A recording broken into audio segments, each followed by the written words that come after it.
किसान भाइयों, भारत देश में सरसों की बुआई बहुत ज़्यादा मात्रा में की जाती है और सरसों की अच्छी उपज भी अब भारत में लोग लेने लगे हैं।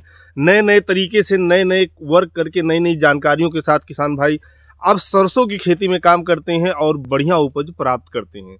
किसान भाइयों, आज हम आपको ये जानकारी इस वीडियो में देने वाले हैं कि आप सरसों की खेती करते समय कौन कौन सी खाद का प्रयोग करें, कौन कौन सी उर्वरक का कितनी मात्रा में प्रयोग करें, उसके साथ में किसान भाइयों उसमें कौन से रोग लगते हैं और उसका उपचार क्या है। इस वीडियो में आपको सरसों से जुड़ी हुई 5 बातें ऐसी जानने को मिलेंगी जिससे आप सरसों की खेती करने में आपको आसान हो जाएगा और आपके गांव के लोग आपको चतुर किसान भी कहेंगे क्योंकि आपके पास यह जानकारी होगी। किसान भाइयों, सरसों की 5 जो मुख्य बातें हैं उसमें सबसे पहला नंबर है हाइब्रिड सरसों का चयन करें। नंबर 2, किसान भाइयों 1 एकड़ में 1 किलोग्राम सरसों का ही चयन करें। नंबर 3, किसान भाइयों बेंटोनाइट सल्फर का आप प्रयोग करें जब आप बुआई कर रहे हो। नंबर 4, किसान भाइयों आप उर्वरक की सही मात्रा का प्रयोग करें। और नंबर 5, तना गलन और सफ़ेद रतुआ से अपने खेत की अपने पौधे का बचाव करें। किसान भाइयों, ये 5 बातें अगर आप जान जाते हैं तो आपकी सरसों की खेती करना आपके लिए बेहद आसान हो जाएगा।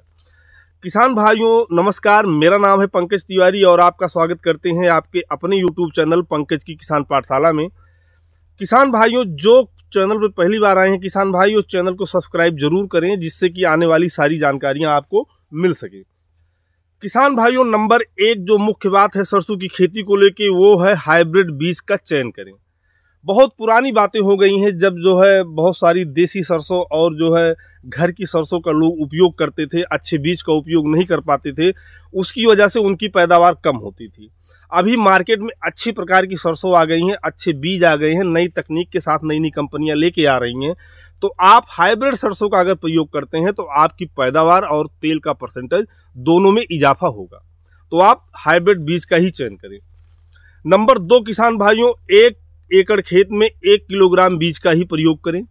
1 एकड़ खेत में 1 किलोग्राम बीज आप जब प्रयोग करते हैं तो आपको लगता है कि बहुत कम है इतने खेत के लिए, लेकिन इसके पौधे को दूरियां मेंटेन करना चाहिए हाइब्रिड के पौधों को, इसलिए थोड़ी सी दूरी पर इनको उगना चाहिए। तो 1 एकड़ में 1 किलोग्राम बीज पर्याप्त है, इससे ज़्यादा बीज का आप प्रयोग न करें। अगर आप सह फसली लेते हैं तो आप बीज का प्रयोग थोड़ा सा 20% 15% कम ही कर दें जिससे कि आप की दोनों फसलें जो है अच्छी चलें। नंबर 3 है किसान भाइयों, आप अपने सरसों की खेत की बुआई करते समय बेंटोनाइट सल्फर का प्रयोग अवश्य करें। 1 एकड़ में 10 किलोग्राम बेंटोनाइट सल्फर अगर आप मिलाते हैं तो आपके पौधों को जो है रोग प्रतिरोधी क्षमता से बचाता है, आपके पौधों को सल्फर देता है जिससे तेल की मात्रा बढ़ती है, आपके पौधे हरे भरे रहते हैं।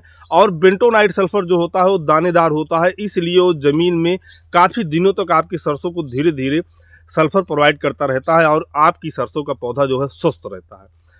किसान भाइयों, नंबर 4 है उर्वरक का सही इस्तेमाल करना। अगर आप उर्वरक का सही इस्तेमाल करते हैं किसान भाइयों तो आपको सरसों में बहुत अच्छा पैदावार मिल सकता है।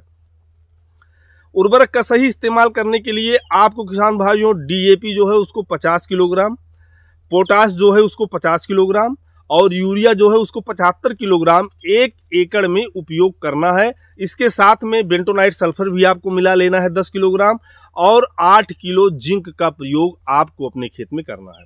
आपको ध्यान ये देना है कि यूरिया का आधा प्रयोग आप सरसों की बुआई के समय करें और यूरिया का आधा प्रयोग जो बची यूरिया है 75 किलो में से उसका पहली सिंचाई के बाद उसका प्रयोग करें।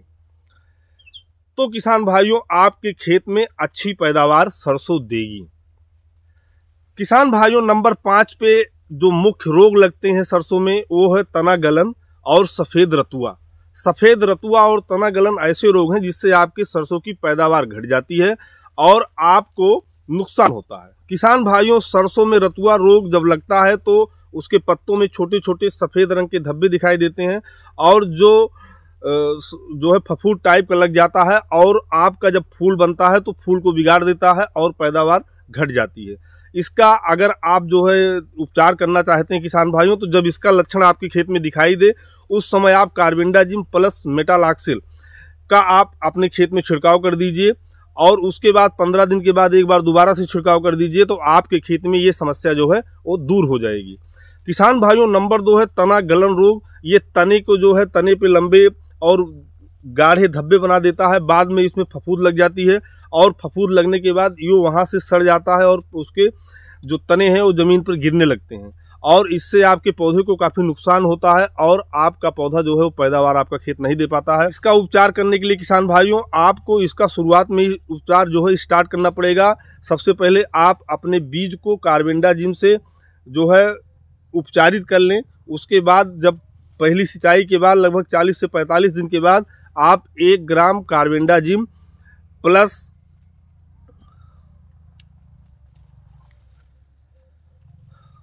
तो बुआई के 40 से 45 दिन बाद किसान भाइयों 1 ग्राम कार्बेंडाजिम 1 लीटर पानी में मिला के आप छिड़काव कर दें और इसके हिसाब से आप हर 10 दिन पे 2 से 3 बार छिड़काव करें।